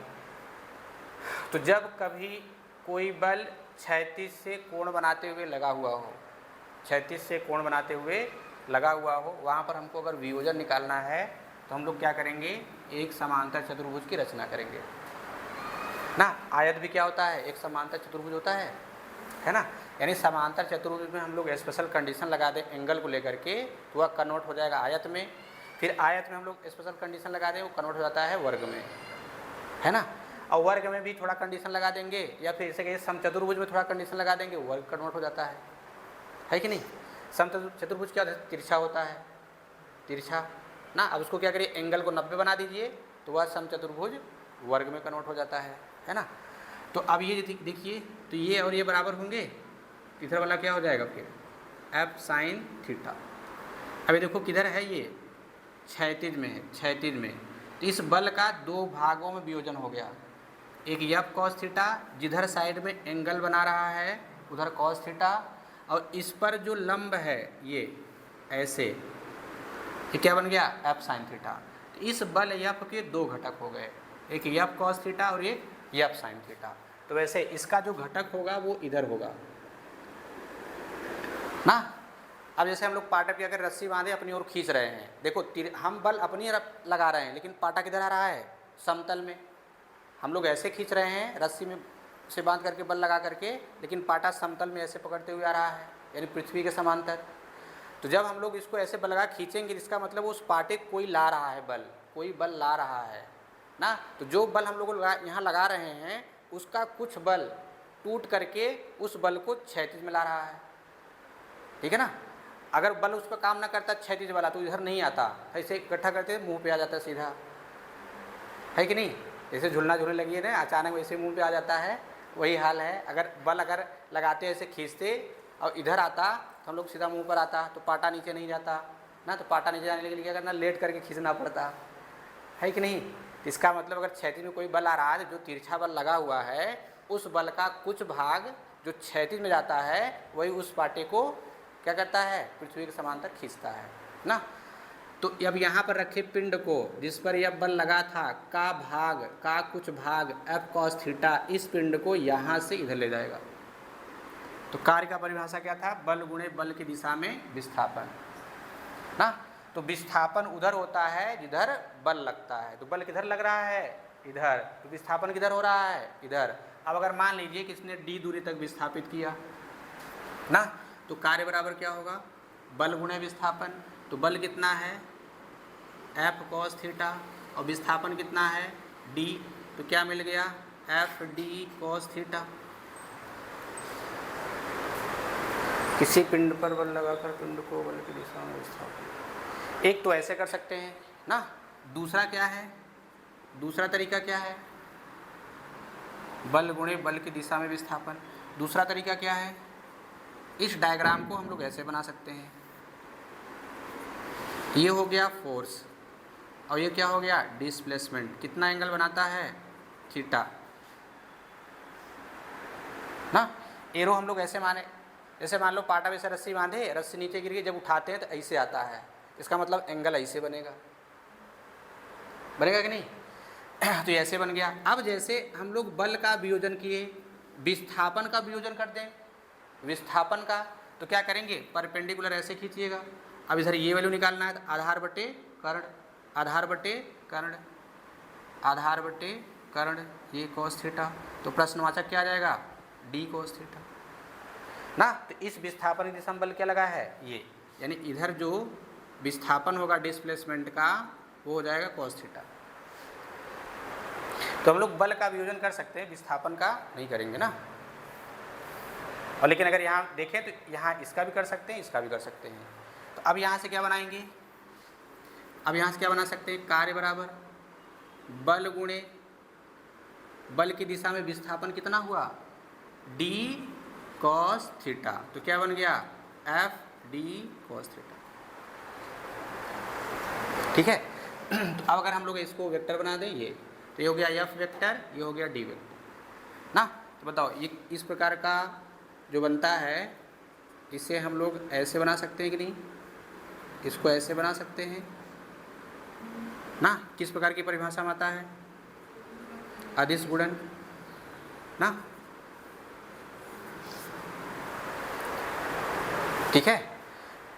तो अगर हमको कार्य निकालना है तो सबसे पहले क्या देखना है कि कोई फोर्स किस पॉइंट पर लगा हुआ है, किसी पॉइंट पर कितना फोर्स लगा हुआ है वो पता कर लीजिए, और विस्थापन कहाँ से कहाँ हो रहा है वो पता कर लीजिए। तो विस्थापन कैसे निकालते हैं, बाद में से पहला घटा करके, ठीक है। और जब कभी बिंदु देगा, बिंदु पॉइंट, तो हम लोग क्या जानते हैं, किसी पॉइंट को अगर रखना है तो फिर किसी फिक्स पॉइंट के रिस्पेक्ट में, उस स्थिति में अगर बिंदु का नाम लिया है तो क्या करेंगे, स्थित सदिश निकालेंगे ना। जैसे मान लो कोई फोर्स F है, वो किसी पॉइंट A पर मान लीजिए अगर 10 न्यूटन का ही बल है, ये वेक्टर भी दे सकता है, मान लो I + J + K ना, फोर्स बिंदु A से B तक, मान लीजिए I + J + K कोई बल है, पिंड को बिंदु A से बिंदु B तक विस्थापित करता है ना। तो किए गए कार्य की गणना कीजिए। तो A से B तक, तो बिंदु यहाँ दिया होगा, यहाँ भी दिया होगा, तो A से कहाँ तक जाएगा ना। जब हम लोग बल लगाएंगे, पिंड जो यहाँ पर था या वस्तु यहाँ पर था, कण यहाँ पर था, तो A से B पर गया, तो विस्थापन A से B पर हुआ ना। और ये जो पॉइंट रखे जाएंगे किसी फिक्स पॉइंट के रिस्पेक्ट में, तो उस स्थिति में हम लोग क्या करेंगे, इसका स्थित सदिश निकालेंगे। तो विस्थापन A से B में हुआ तो हम लोग लिखेंगे ऐसे, लेकिन पॉइंट था तो क्या निकालेंगे, OB - OA, यही क्या आ जाएगा, D वेक्टर। और बल यहाँ पता होगा तो यहाँ पर डॉट D लगा देंगे, D डॉट F भी लिख सकते हैं हाँ, क्योंकि अदिश राशि है, क्रम विनिमय होता है हाँ। तो ये है एप्लीकेशन आप स्केलर प्रोडक्ट में। तो सबसे अच्छा एप्लीकेशन है वर्क डन। तो आप लोग ना दोनों डायग्राम बना लीजिएगा। अब घटक समझ में आया कि नहीं। तो एंगल की दिशा में घटक निकालेंगे कॉस थीटा, और उसके परपेंडिकुलर निकालेंगे तो साइन थीटा। यानी इसके जो परपेंडिकुलर आएगा, ये परपेंडिकुलर का काम क्या है, तब ये परपेंडिकुलर का काम क्या है, इसके जब दो घटक बनेंगे, एक ये बनेगा एक ये बनेगा ना। तो इसका काम क्या है, पिंड को यहाँ से आगे ले जाना। तो इसका काम क्या है, संतुलन बना कर रखना है, ताकि हेंगा इसी से न लहर के भागे, है ना। ठीक है, ये क्या करेगा, उस वस्तु को संतुलित करेगा ताकि एक सीधी रेखा में चले। और इसका एक घटक जो F cos थीटा है, वह पिंड को एक स्थान से दूसरे स्थान पर ले जाएगा। तो जब कभी किसी वस्तु को हम लोग रस्सी से बांध कर खींचते हैं तो वह बल दो भागों में जाता है, और जिसके कारण वस्तु आपकी तरफ आता है वह बल क्षैतिज घटक लेकर आता है ना। और उस घटक क्या करेगा, उस वस्तु को संतुलित करेगा ताकि वो जिगजैग मोशन में गति न करे, टेढ़ा मेढ़ा।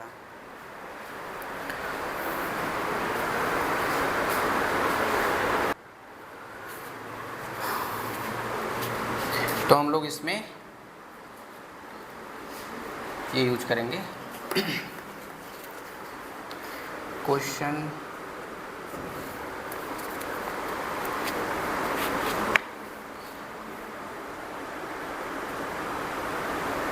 A particle acted on by constant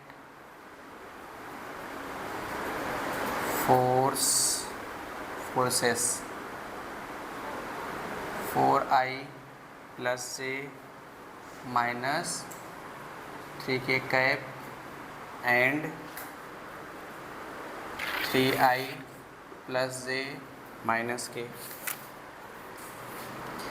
is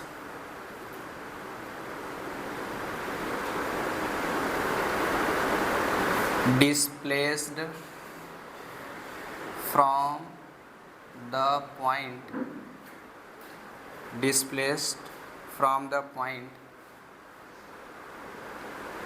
I + 2J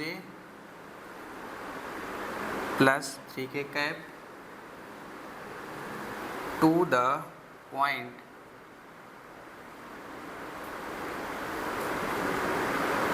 5I + 4J + K cap, the total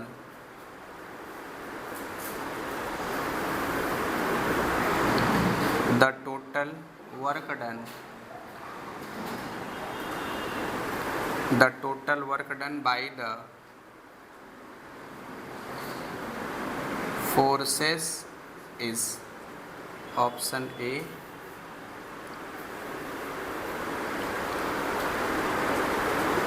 50 units, option B है 20 units, option C 30 units, option D है 40 यूनिट्स।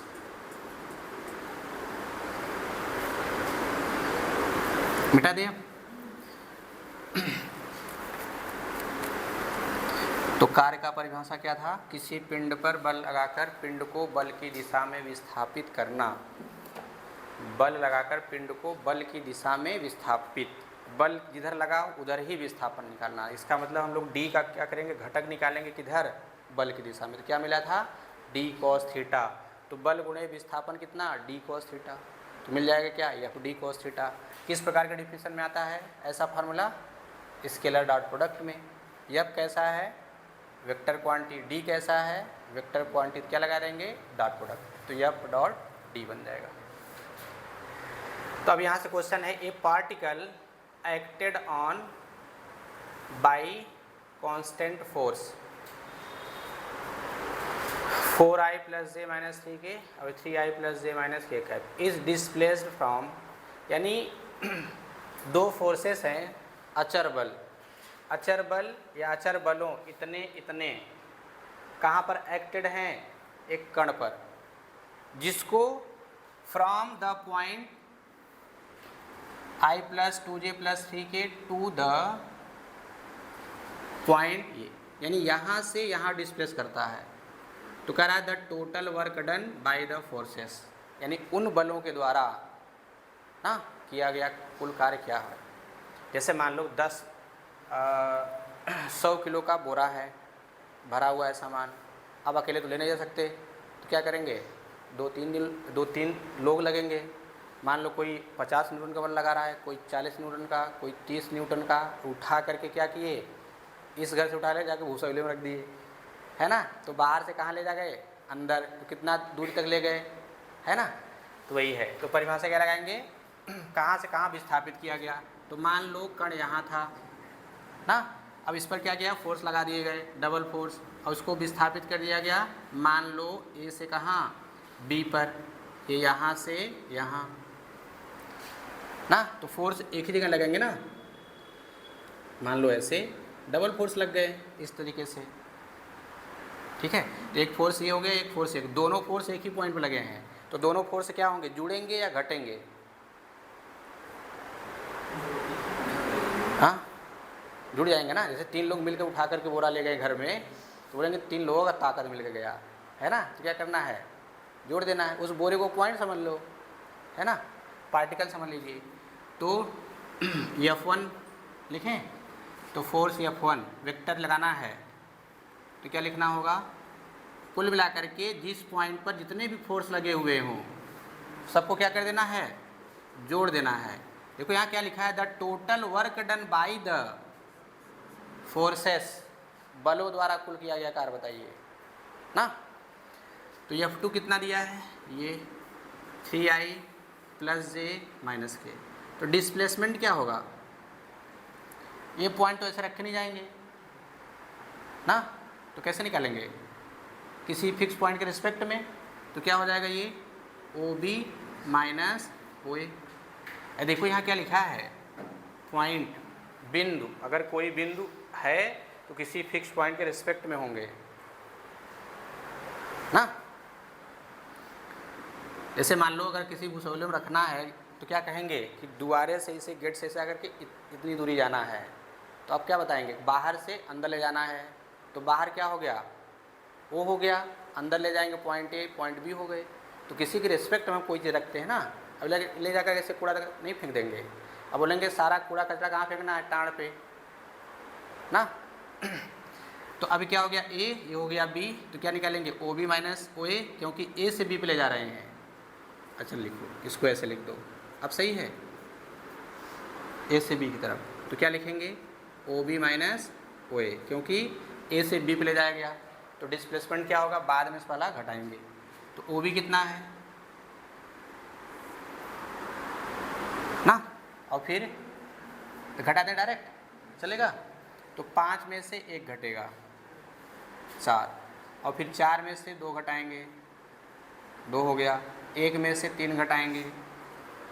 अच्छा यहाँ टोटल फोर्स नहीं निकला ना, इसलिए F निकाल लीजिए, F वेक्टर। तो क्या लिखना है, F1 प्लस F2 कुल फोर्स ऐड करिए, 4 3 7, ये कितना हो जाएगा 2J, ये कितना हो गया -4K। इसलिए वर्क डन क्या होगा, इसलिए total work done W is equal to F vector dot ना, अब प्रोडक्ट कर लीजिए। तो डॉट प्रोडक्ट में प्रोडक्ट कैसे करते हैं, सेम टाइप के यूनिट वेक्टर के कोफिशिएंट का। तो 7 चौक 28 हो जाएगा, ये हो गया कितना 4, ये कितना हो गया 8 12, तो 40 यूनिट ना। अब इसमें न्यूटन वगैरह कुछ तो दिया नहीं है, इसलिए हम लोग क्या लिखेंगे 40 इकाई। ठीक है, ये 11th फिजिक्स में मिलेंगे ना।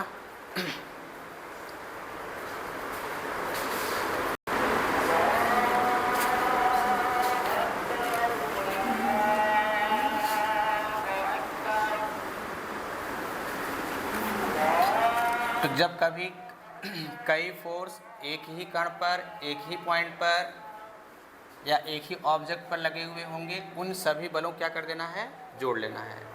फिर देखना कि वो सभी बल मिल करके उस कण को कहाँ से कहाँ डिस्प्लेस कर रहे हैं। तो शुरू वाला पता कर लो, लास्ट वाला पता कर लो, फिर बाद वाले शुरू वाला क्या कर देना है, घटा देना है। तो क्या मिल जाएगा, डिस्प्लेसमेंट D ना। और बल तो पता रहेगा, हम लोग अब डॉट D निकालेंगे।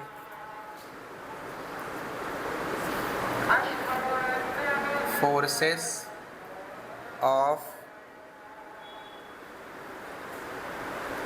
Magnitudes 5 and 3 units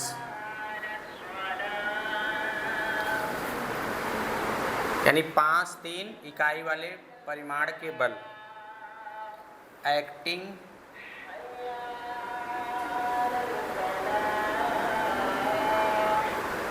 in the directions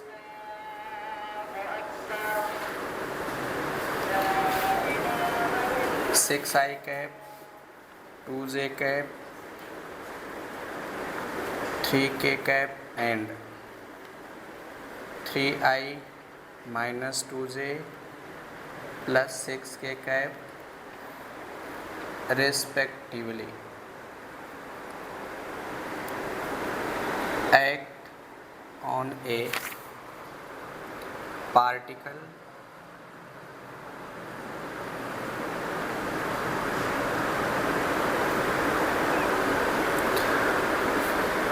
which is displaced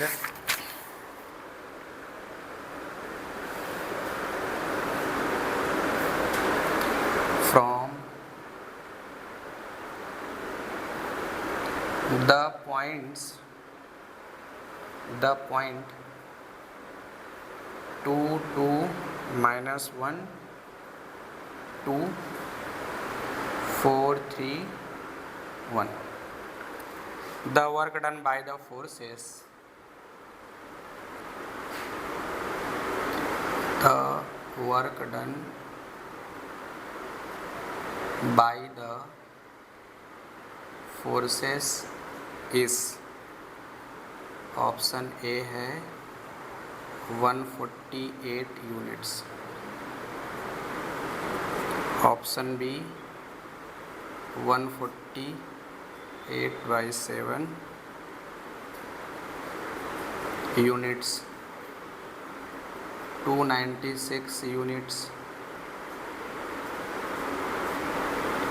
none of these.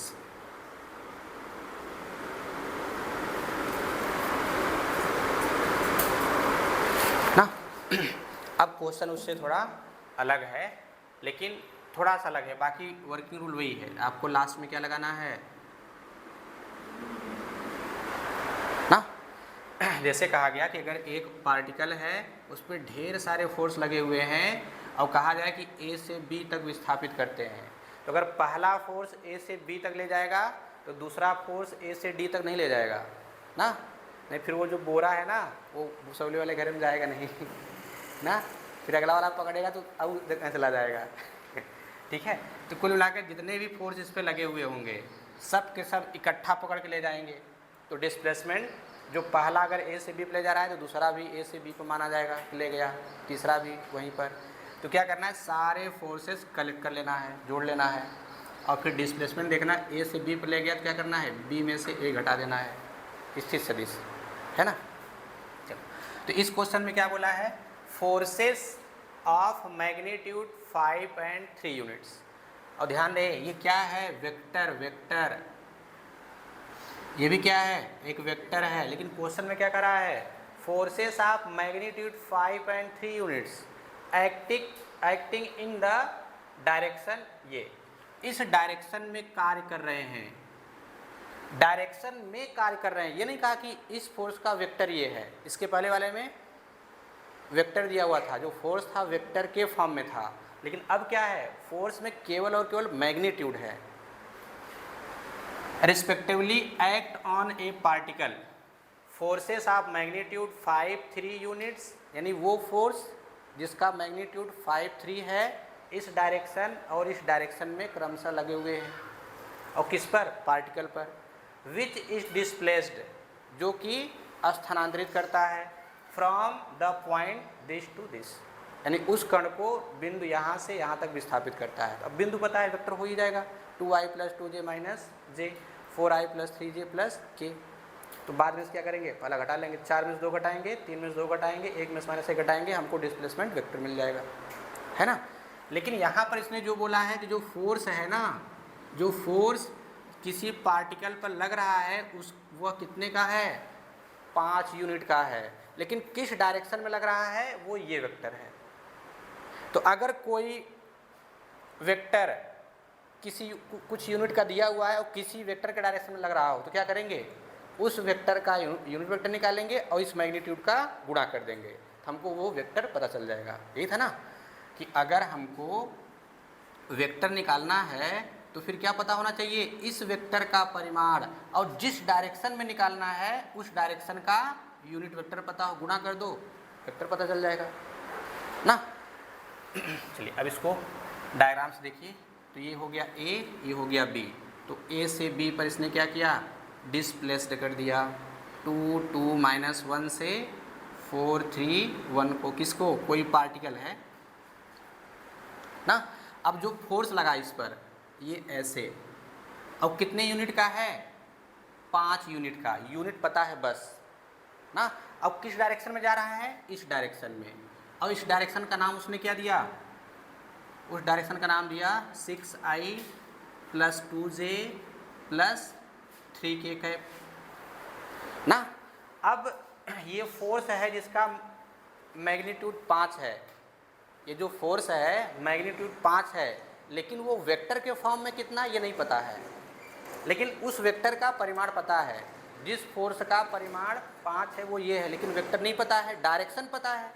तो देखो परिमाण पता, डायरेक्शन पता, तो वेक्टर क्या होगा, परिमाण गुणे जिसका डायरेक्शन पता उसका यूनिट वेक्टर, अर्थात इसका क्या निकाल लें, यूनिट वेक्टर, और इसके यूनिट वेक्टर में 5 का गुणा कर दें तो क्या मिल जाएगा, पहला फोर्स मिल जाएगा ना। तो यहाँ से आपको मिल जाएगा F1 जो इस डायरेक्शन में इतने यूनिट का है। अब फिर से एक अगला वाला है जो कितना लगाता है, 3 यूनिट का, और किस डायरेक्शन में लगाता है, इस डायरेक्शन में। तो हो गया 3i - 2j + 6k कैप। लेकिन फोर्स का मैग्नीट्यूड पता है, फोर्स वेक्टर के फॉर्म में नहीं पता है। तो अगर हमको उस फोर्स को वेक्टर के फॉर्म में बदलना है तो इस फोर्स का परिमाण पता हो और जिस डायरेक्शन में लग रहा हो उसका यूनिट वेक्टर पता हो। अगर गुणा हो जाए तो वेक्टर पता चल जाएगा। बताओ F2 कितना हम दे दिए, 3, और यूनिट वेक्टर किसका निकालेंगे, ये 3i - 2j + 6k। चलो ऐसे शॉर्टकट में लिख रहा हूँ ना। अब ऐसे यहाँ पर F1 वाले में भी तो F1 वेक्टर कर दें और यहाँ क्या लिखते हैं, F1, और फिर ये डायरेक्शन दिया हुआ है तो 6i + 2j और + 3k कैप, ये शॉर्टकट वाला। अब निकालें, F1 कितना है 5, इसका यूनिट वेक्टर निकालिए। तो इसके वेक्टर में इसके परिमाण से भाग कर देंगे, इस वेक्टर में इसके परिमाण से भाग, इसका परिमाण कितना आएगा 36, 36 और 4 40, 40 9 49, 7 आ जाएगा, सही है ना। अब ऐसे अगला वाला निकालिए, तो इसका दिया कितना 5, इसका निकालिए। तो 3i minus 2j plus 6k, ये भी 7 ही आएगा ना, 9, ये 36 4 40 9 49, ये आ जाएंगे। अब निकालो, इसलिए तो इस पार्टिकल पर कितना फोर्स काम किया ना, दोनों को मिला करके तो हम लोग रिजल्टेंट निकालेंगे, परिणामी बल या कुल बल ना, जोड़ दीजिए। तो जोड़िए इसे, तो 5/7, अच्छा जोड़ना पड़ेगा, तो डायरेक्ट जोड़ चलेगा, मैं 7 लिख दूँ। देखो 5 6 30, 3 त्रिक 9, 39 हो गया ना। फिर 5 दूना 10, 3 दूना 6, कितना जाएगा 4g ना, प्लस माइनस है, आप प्लस करके लिख लेना। ये 5 यहाँ 15 और यहाँ 3 18, कितना हो गया 33, टोटल फोर्स आ गया। डिस्प्लेसमेंट निकालिए, अब डायग्राम से आप देख के निकालिए। तो क्या करना है, 4 में से 2 घटाएंगे, कितना आएगा 2, तो 2i कैप। फिर 3 में से 2 घटाएंगे, 1 आएगा तो j कैप। 1 में से माइनस 1 घटाएंगे तो 2 आएगा, तो 2k कैप। आगे समझ में, क्यों हम लोग ऐसे निकालने, क्लियर हुआ। तो निकालो, इसलिए work done F vector dot D vector, गुणा करिए डायरेक्ट, कांस्टेंट को बाहर रखे रहिए ऐसे ही। अब 39 का गुणा इसमें करिए, तो 1/7 बाहर लिखें, तो 39 दूना 78, 4 का 33 दूना 66, 70 हो गया, 70 ये कितना 148, यानी 148/7 यूनिट, यूनिट या स, चलो यूनिट्स ना, एक आता तो हो जाता। आ गया समझ में। तो फोर्सेस मैग्नीट्यूड, हम जब कभी कार्य निकालेंगे तो हमको क्या चाहिए, वेक्टर, कौन कौन, बल और डिस्प्लेसमेंट यानी विस्थापन, बल और विस्थापन का वेक्टर चाहिए। लेकिन क्वेश्चन ने क्या किया, बहुत बड़ी गड़बड़ी किया, किसने केवल मैग्नीट्यूड दिया। तो हम लोग क्या करेंगे, एक ऐसा वेक्टर सर्च करेंगे, खोजेंगे जिसका मैग्नीट्यूड 5 हो, बशर्ते हमको दिशा दे दे कहाँ निकालना है बस ना। तो ये 5 यूनिट का फोर्स जो है इस डायरेक्शन में लगा, तो अगर डायरेक्शन पता हो जाए कितना लगा, किधर लगा है, तो हम लोग क्या करेंगे, उस वेक्टर का यूनिट वेक्टर निकालेंगे और इतने परिमाण का प्रोडक्ट कर देंगे। आप इसका निकाल कर देखिए, कहाँ गया इसका परिमाण, देखिए 5 आता है कि नहीं आता है ना। इसका आप निकालेंगे पूरे का हल करके तो आपको 5 ही मिलेगा, ठीक है ना। ऐसे इसका निकालेंगे कितना आएगा, 3 ही मिलेगा ना।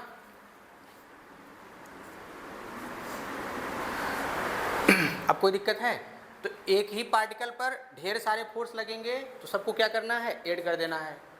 और पता चला, देखो एक ही डायरेक्शन में जा रहे हैं, इधर इधर। अब अगर ये इधर लगता है, इधर लगता, तब क्या करते, एक फोर्स इधर लग जाए, एक इधर लग जाए। लेकिन ऐसा क्वेश्चन में नहीं मिलेगा, लेकिन अगर मान लो मिल गया तो क्या करेंगे, अब एक ही लाइन पे लगा हो, जैसे ये इधर लगा है और एक इधर ऐसे सीधी रेखा में लग जाए,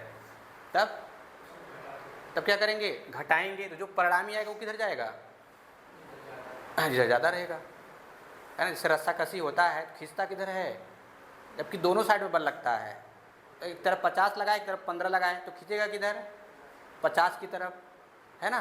तो वैसे इसमें हम लोग क्या करेंगे, अगर एक ही रेखा पर डबल फोर्स लगे हुए हैं तो उनका परिणामी निकालेंगे, जो परिणामी आएगा उसका डायरेक्शन उधर करेंगे जिधर ज़्यादा वाला होगा, तब हमको फोर्स मिला, और डिस्प्लेसमेंट तब निकालेंगे। अन्यथा की स्थिति में क्या होगा, ऐसे ही क्वेश्चन आपको मिलेगा, एक ही पार्टिकल ढेर सारे फोर्स लगे हुए हों, उस स्थिति में सारे फोर्सेस क्या करना है, ऐड कर देना है। लेकिन वेक्टर के फॉर्म में पता होना चाहिए। अगर वेक्टर के फॉर्म में नहीं पता है तो उसका परिमाण पता हो, और ये परिमाण किस डायरेक्शन में है वो डायरेक्शन पता हो, तो डायरेक्शन पता हो जाएगा, यूनिट वेक्टर निकाल करके परिमाण का प्रोडक्ट कर देंगे तो हमको वो फोर्स पता हो जाएगा वेक्टर के फॉर्म में ना। और बाकी F × D लगा करके वर्क निकाल लेंगे।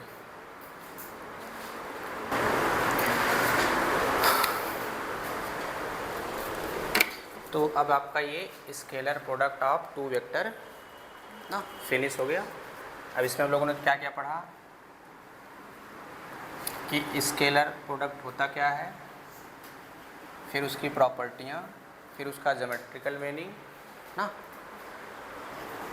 फिर एप्लीकेशन। अब ज्योमेट्रिकल मीनिंग में क्या आता है, उसका प्रोजेक्शन। प्रोजेक्शन माने क्या होता है, लेंथ, मैग्नीट्यूड ना किसी वेक्टर का। और फिर हमने लास्ट में पढ़ा क्या, component of vector along to another vector.